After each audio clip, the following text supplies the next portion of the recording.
I always believed that people in our school lived a special, almost parallel life. As soon as the bell rang after the last lesson, the usual balance of power instantly changed. The noisiest guys suddenly grew quieter than ever, while the quiet ones began, out of nowhere, to chat confidently in the corridors, as though waiting the whole day for that moment. It seemed to me that this shift occurred because, once we removed our official masks, we all tried to be ourselves for a while. And that was precisely when real interests, secret affections and grudges, those rarely mentioned during the day, came to the surface. I never thought I would witness such a strange situation. One of my classmates would decide to spend every minute of his school life chasing after a girl who obstinately refused to even look at him. I'll recount it as I witnessed it with my own eyes, because it felt almost cinematic from the outside, full of bashful smiles, awkward slip-ups, and daily trials that would unnerve even the most ardent romantic heroes. I truly doubted anything like this could happen, but once it all began, I realized that reality sometimes extends far beyond the limits of our imagination. That day, we were standing in the school corridor, staring at the open doorway leading to the assembly hall. It was bitterly cold, winter refused to relinquish its grip, and everyone was bundled in thick sweaters. Snowbanks still lay outside, yet the teachers were already preparing us for spring events, such as the traditional Cosmonautics Day concert. I was fully immersed in the rehearsals for a small theatrical performance in which I had to read a few patriotic lines, waiting for the stage area to free up so we could continue practicing. Just then, my classmate, let's call him Kirill, though that's not his real name, suddenly appeared next to me. He was carrying an entire armful of textbooks and looked wildly anxious. Maybe it was the stress of the upcoming physics test that had everyone on edge, or something else, I didn't know. But something about his demeanor immediately caught my attention. His eyes were ablaze, his lips pressed tightly together, and his legs trembled slightly, as though he was perched on the edge of a cliff, about to leap. I asked him if everything was all right. He just nodded and asked me to wait a few minutes so he could speak to someone quickly. I didn't think much of it, assuming Kirill needed to track down a teacher to check one more time which sections to study for the test. But suddenly, he walked in the direction of the cloakroom area, where, around that time, a few girls from the parallel class usually gathered to talk about the latest gossip in school. Among them was Anya, a recognized beauty and top student, but with a rather challenging personality. People said she was cool, almost aloof, toward any show of affection, and sometimes acted like others' feelings had nothing to do with her. At the same time, she was known for achieving everything she set her mind to, entirely on her own, relying on her discipline and determination. Many guys were afraid to approach her, as if she alone possessed some coveted chest of treasure to which only chosen ones would be granted a key. When I saw Kirill heading toward Anya, I got a vague feeling that something unexpected would happen. Indeed, he stopped in front of her, placed his books on a windowsill to free his hands, and began to speak.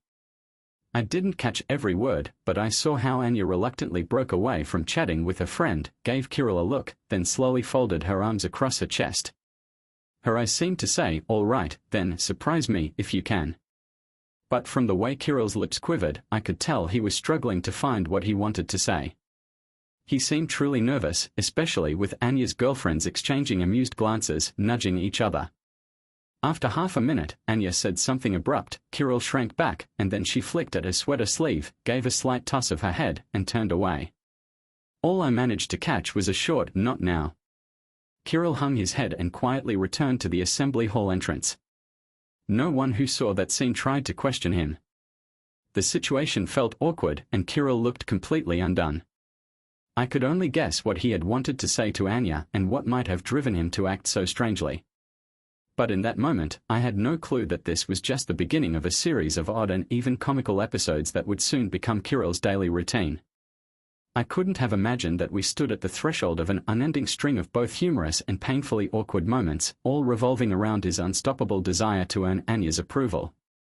The very next day, I saw Kirill as soon as class started. He was in the second row, a physics textbook open, but his eyes darted around the room as if searching for something or someone.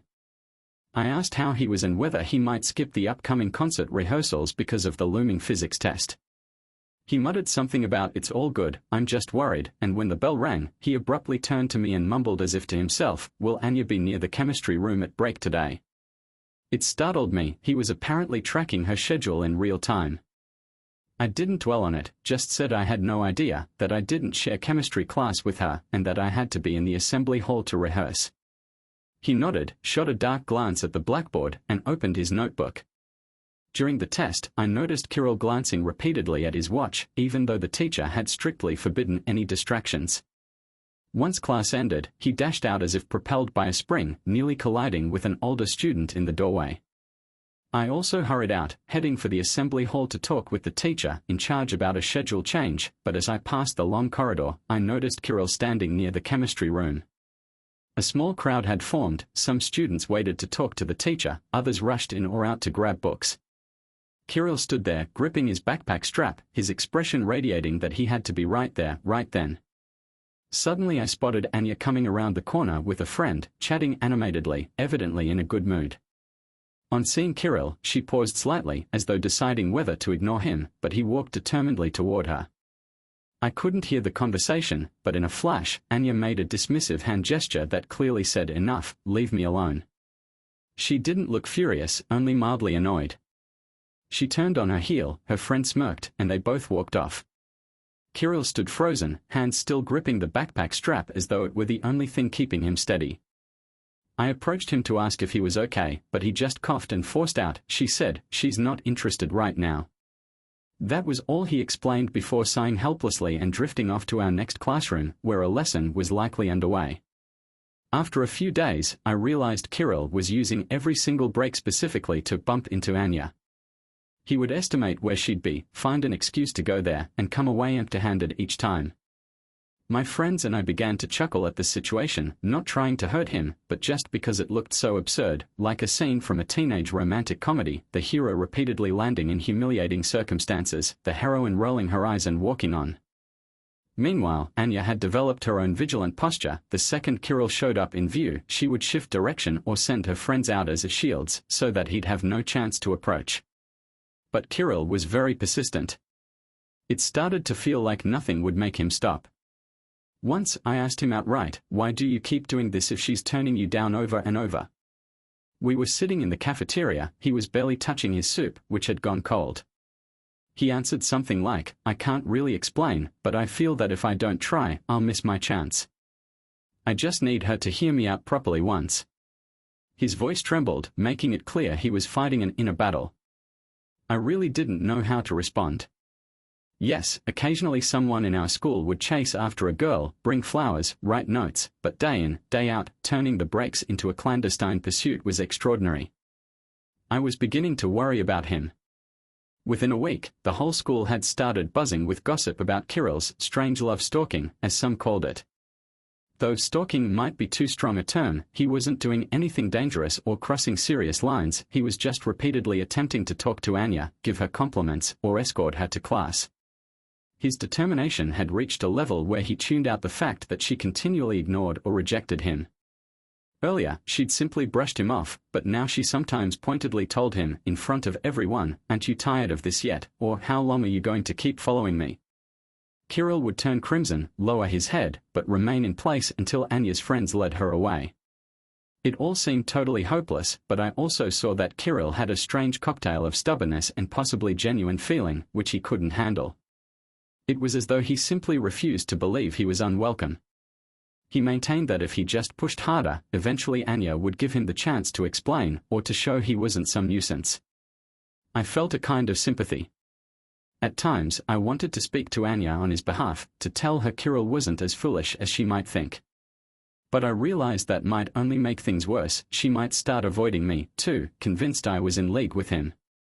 Paradoxically, this drama also made me and Kirill somewhat closer friends. We started talking more often, and sometimes he'd hint at his plans or ask me to come along as moral support when he tried to speak to Anya.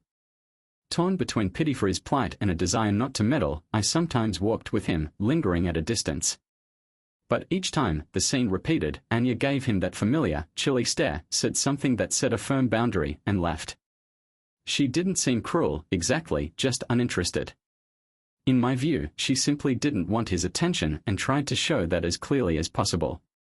All the same, the more times she said no, the more Kirill seemed desperate to turn it into a yes. That worried me. It was as though he simply refused to register her words, believing that no meant not yet. He thought she just didn't grasp yet how terrific he was and that if she only looked deeper, she would change her mind. But Anya gave no sign she wanted to look deeper. She was busy with her daily life. She studied, took extracurricular lessons, hung out with friends, and, from what I heard, even started taking some special courses outside school. She had no time for repeated attempts at conversation. Every time she saw him pop up by a door, her face showed not anger but weariness, as if saying, "Why won't you stop?" Eventually, some of the more mischievous guys in our year, those who loved to tease any vulnerability, began provoking him, saying things like, "Prove you're worthy, give her flowers in front of everyone," or "But you won't confess in public." Kirill took it as a challenge, and one Friday, during the longest break of the day, he truly showed up in the entrance hall carrying a bouquet of flowers. The tension was immense. Students gathered around to watch something dramatic, while I shrank back, wishing I could vanish. Anya, a teacher leaving the classroom, and even a few parents on school business were all present to see Kirill standing there with a huge bunch of bright red tulips. I had no idea how he'd even found tulips in winter. When Anya entered the hall, her gaze swept over the crowd and immediately lit on Kirill. She halted for a moment, seemingly realizing something big was about to happen. Kirill, as if summoning his last shred of courage, stretched out the bouquet and blurted, "Anya, I'm sorry for distracting you all the time, but I just can't stand by." His voice trembled. He was clearly terrified, but he held the flowers out anyway. In some storybooks, such a gesture might make the heroine's heart melt. But Anya walked over, fixed him with her cool eyes, and said calmly, "I won't accept your flowers because I didn't want them. And I asked you to leave me alone. Don't you listen?" You could have heard a pin drop in that hallway. Kirill's hands began to shake. His face was as red as the tulips. Anya didn't bother drawing it out further. She turned and walked away. A few upperclassmen started clapping, apparently impressed by her steeliness, while some girls whispered that it was too harsh. Kirill stood dumbly in the middle of the hall. I assumed this public humiliation would put an end to everything. Hardly anyone can keep going after being rejected so publicly. But to my astonishment, Kirill gazed a moment at the spot where Anya had disappeared, then bit his lip, tossed the bouquet in a nearby trash can, and rushed away down the corridor. I watched him leave, unsure whether to follow, but decided maybe it was best to let him process alone. Still, Kirill refused to stop. He seemed driven by something inside him that insisted he must keep trying. Later that evening, he sent me a short message, "I won't give up." I felt uneasy, realizing that his determination had edged into obsession. The saddest part was that Anya showed no sign of wanting him around. She was the one who clearly didn't want any involvement. Yet Kirill took each rejection as a temporary obstacle that courage or persistence could fix. It took all my willpower not to scold him bluntly. I feared losing our friendship if I pointed out how bad things had gotten. But I also saw that my silence was enabling him to dig himself deeper. It wasn't long before he reached a real dead end. That same week, our school had a cleaning day when we didn't have lessons, instead tidying classrooms, washing windows, wiping desks, organizing shelves. Kirill and I were assigned to clear out old props from the assembly hall storeroom, dragging dusty boxes into the corridor so we could sort out what might still be useful. I was focused on the work, but soon realized Kirill had vanished. The teacher said he'd bolted the moment he heard that Anya was cleaning the literature classroom, grabbing a rag and rushing off there, pretending he absolutely needed to wipe down desks. Soon enough, rumors spread that another scene had happened. Kirill hovered around Anya, offering to help, trying to talk, until she finally snapped, telling him bluntly how fed up she was and to leave her alone. Reportedly, several classmates were present, and some tried to calm Anya down. Kirill supposedly looked like someone had thrown a bucket of ice water at him. He left without a word and apparently hid somewhere in the building, trying to pull himself together. I found him near the gym, sitting on a bench, staring at the wall. Tears were rolling down his cheeks, and he made no effort to brush them away. I approached and asked what happened. Kirill mumbled, "She doesn't want to see me, she just doesn't understand me." At that point, I couldn't hold back. I told him he'd brought this on himself, that Anya had made her feelings plain enough, but he was determined to act as if it was a misunderstanding that would eventually resolve itself. I wasn't sure if I sounded too harsh, but I believed he needed the unvarnished truth. Kirill listened with clenched fists, not interrupting.